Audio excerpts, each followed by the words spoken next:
10ನೇ ತಾರೀಕು ನಮ್ಮ ರಾಜ್ಯಾದ್ಯಂತ ನಮ್ಮ ಪ್ರದೇಶ ಕಾಂಗ್ರೆಸ್ ಸಮಿತಿ ಅಧ್ಯಕ್ಷರಾದ ಡಿ.ಕೆ. ಶಿವಕುಮಾರ್ ಅವರ ಸೂಚನೆ ಮೇರೆಗೆ ಮುಖ್ಯಮಂತ್ರಿಗಳಾದ ಸಿದ್ದರಾಮಯ್ಯನವರ ಆದೇಶದ ಮೇರೆಗೆ ಅಖಿಲ ಭಾರತ ಕಾಂಗ್ರೆಸ್ ಸಮಿತಿಯ ನಿರ್ದೇಶನದ ಮೇರೆಗೆ ಪ್ರತಿ ಜಿಲ್ಲೆಯಲ್ಲೂ ಕೂಡ ಈ ಅವೈಜ್ಞಾನಿಕ SIR ವಿರುದ್ಧ ಮತ್ತು ನೀಟ್ ಪರೀಕ್ಷೆಯಲ್ಲಾಗಿರ್ತಕ್ಕಂಥ BJP ಹಿನ್ನೆಲೆಯ ವ್ಯಕ್ತಿಗಳಿಂದ ಆಗಿರ್ತಕ್ಕಂಥ ಅಕ್ರಮದ ವಿರುದ್ಧ ಭಾಳ ಮುಖ್ಯವಾಗಿ ಒಂದೇ ದಿನದಲ್ಲಿ 900 ರೂಪಾಯಿ ಗ್ಯಾಸ್ ಬೆಲೆನ ಏರಿಸುವ ಮೂಲಕ ದಾಖಲೆ ನಿರ್ಮಾಣ ಮಾಡಿರ್ತಕ್ಕಂಥ BJP ಸರ್ಕಾರ ಜೊತೆಗೆ ರೈತರ ಬೆಳೆಗೆ ದುಪ್ಪಟ್ಟು ಬೆಲೆಯನ್ನು ಕೊಡ್ತೀನಿ ಅಂತ ಹೇಳಿ ಇವತ್ತಿನ ದಿನ ರಸಗೊಬ್ಬರ ಯಾರಿಗೂ ಸಿಗದೇ ಇರುವಂಥ ರೇಟ್ಗೆ ಹೆಚ್ಚಿರ್ತಕ್ಕಂಥ ವಿರುದ್ಧ ಎಲ್ಲದಕ್ಕಿಂತ ಮುಖ್ಯವಾಗಿ ಮೋದಿಯವರು 8 ಅಂಶಗಳ ಕಾರ್ಯಕ್ರಮವನ್ನು ದೇಶಕ್ಕೆ ಏರ್ಬಿಟ್ಟು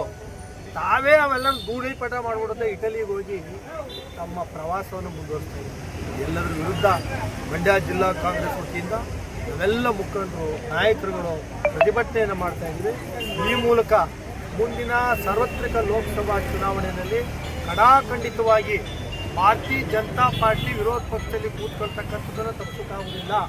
ಈಗಾಗಲೇ ನಮ್ಮ ನಾಯಕರಾದ ರಾಹುಲ್ ಗಾಂಧಿ ಅವರು ಹೇಳಿದ್ದಾರೆ, ಇಲ್ಲಿ ಕೇವಲ 1 ವರ್ಷದಲ್ಲಿ ಕೇಂದ್ರ ಸರ್ಕಾರ ಪತನ ಆಗ್ತದೆ ಅಂತಕ್ಕಂಥದ್ದನ್ನು ಏನು ಊರುಗೋಲಾಗಿದ್ದರು ಚಂದ್ರಬಾಬು ನಾಯ್ಡು ಮತ್ತು ನಿತೀಶ್ ಕುಮಾರ್ ಅವರು ಇವರ ಒಂದು ದುರಾಡಳಿತಕ್ಕೆ ಬೇಸತ್ತು ಅವರೂ ಕೂಡ ತಮ್ಮ ಬೆಂಬಲವನ್ನು ವಾಪಸ್ ತಗೊಳ್ತಕ್ಕಂಥ ಮನಸ್ಥಿತಿ ಇದ್ದಾರೆ.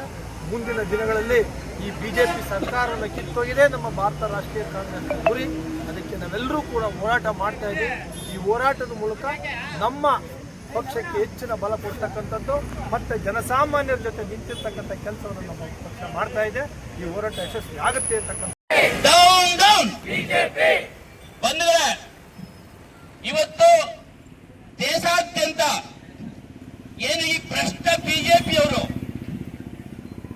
SIR ನ ಎಣೆಯನ್ನ ಮಾಡಿಕೊಂಡು ವಿಶೇಷ ಮತದಾನ ಪರಿಷ್ಕರಣೆ ಅಂತ ಹೇಳಿ ಈ ಚುನಾವಣೆ ಆಯೋಗವನ್ನ ತಮ್ಮ ಕಪಿಮುಷ್ಟಿಯಲ್ಲಿ ಇಟ್ಕೊಂಡು ಸುಮಾರು 20-25 ಕೋಟಿ ಜನರನ್ನ ಚುನಾವಣೆಯಿಂದ ಮುಕ್ತ ಮಾಡ್ತಾ ಇದ್ದಾರೆ. ಆ ಜನರು ಯಾರಪ್ಪ ಅಂತ ಹೇಳಿದ್ರೆ ಬರೀ ಬಡವರು, ಕೂಲಿ ಕಾರ್ಮಿಕರು.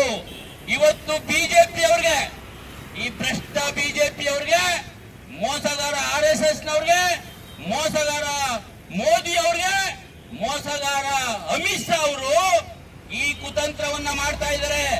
ಇವ್ರಿಗೆ ಬಡ ಜನತೆ ಅಂದ್ರೆ ಇಷ್ಟ ಇಲ್ಲ, ಬಡವರು ಅಂದ್ರೆ ಇಷ್ಟ ಇಲ್ಲ, OBC ಅವರು ಅಂದ್ರೆ ಇಷ್ಟ ಇಲ್ಲ, SC STಗಳು ಇಷ್ಟ ಇಲ್ಲ.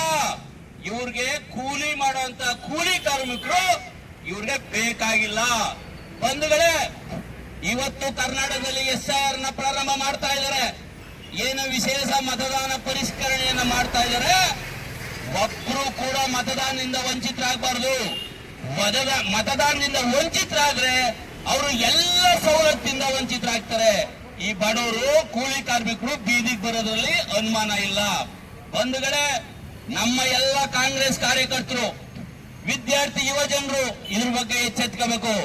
ಪಕ್ಕದ ಮನೆಗಳಲ್ಲೂ ಕೂಡ ಒಂದು ಮತದಾನಗಳು ಅನ್ಯಾಯ ಆಗ್ಬಾರ್ದು. ಮತದಾರರಿಗೆ ಅನ್ಯಾಯ ಆದ್ರೆ ಅವರು ಬೀದಿಗೆ ಬರೋದು ಗ್ಯಾರಂಟಿ. ಇವತ್ತು ನಾನು ಈ ಸಭೆಯ ಮೂಲಕ ಹೇಳ್ತಾ ಇದ್ದೀನಿ, ಈ ದೇಶವನ್ನ ಆಳ್ತಾ ಇರುವಂತ ಮೋದಿ ಅವರು ಮೋಸಗಾರರು, ದೇಶದ್ರೋಹಿಗಳು. ಮೋದಿ ಅವರು ದೇಶದ್ರೋಹಿ, ಅಮಿತ್ ಶಾ ದೇಶದ್ರೋಹಿ, RSS ದೇಶದ್ರೋಹಿ. ಇವತ್ತು ಇವರೆಲ್ಲ ಲಕ್ಷಾಂತರ ವಿದ್ಯಾರ್ಥಿಗಳನ್ನ, ಲಕ್ಷಾಂತರ ಕುಟುಂಬಗಳು ಬೀದಿಗೆ ಬಂದಿದೆ. ಇವತ್ತು ವಿದ್ಯಾರ್ಥಿಗಳ ಬಗ್ಗೆ ಕಾಳಜಿ ಇಲ್ಲ, ಯುವ ಜನರ ಬಗ್ಗೆ ಕಾಳಜಿ ಇಲ್ಲ. ಯುವ ಜನರು 2-3 ಪದವಿಯನ್ನು ತಗೊಂಡು ಬೀದಿಯಲ್ಲಿ ನಿಂತಿದ್ದಾರೆ. ಅವ್ರಿಗೆ ಯಾವುದೇ ಉದ್ಯೋಗದ ಭರವಸೆಗಳಿಲ್ಲ. ಇವತ್ತು ನೀವೆಲ್ಲರೂ ನೋಡ್ತಾ ಇದ್ರಿ,